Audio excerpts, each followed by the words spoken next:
Okay, this is another interesting piece of news. It says that those with pre-existing conditions are more likely to get the virus, and these are the pre-existing conditions listed. And you can read the details on your own if you want to, because you already have the title. You can always Google it.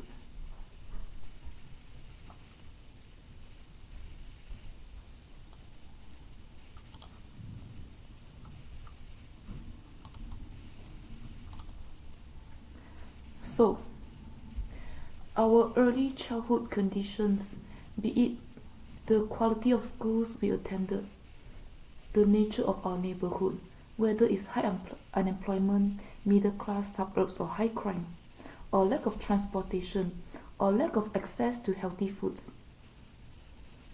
So, our early childhood conditions can determine our adult status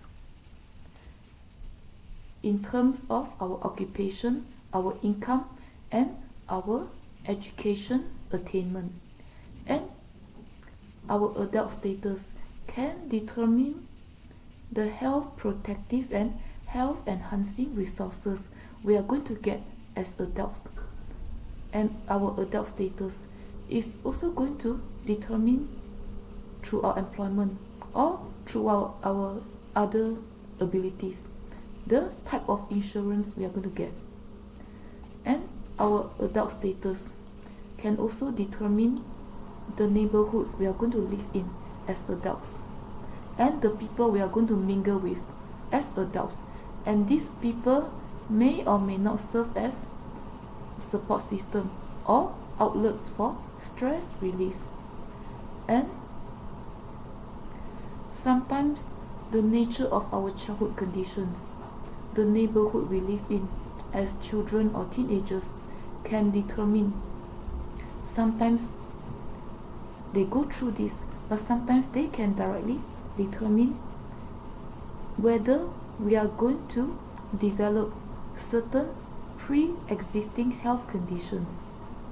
And oftentimes our childhood conditions can not only determine whether we are going to get some of these pre-existing health conditions, but our childhood conditions, if things don't improve in our teenage years and in our adult life, sometimes we know these pre-existing conditions may accumulate or worsen over time.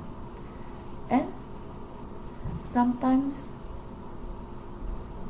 when we have certain pre-existing conditions, we may go to a medical professional, go to a library, or go online to search for the symptoms of these conditions.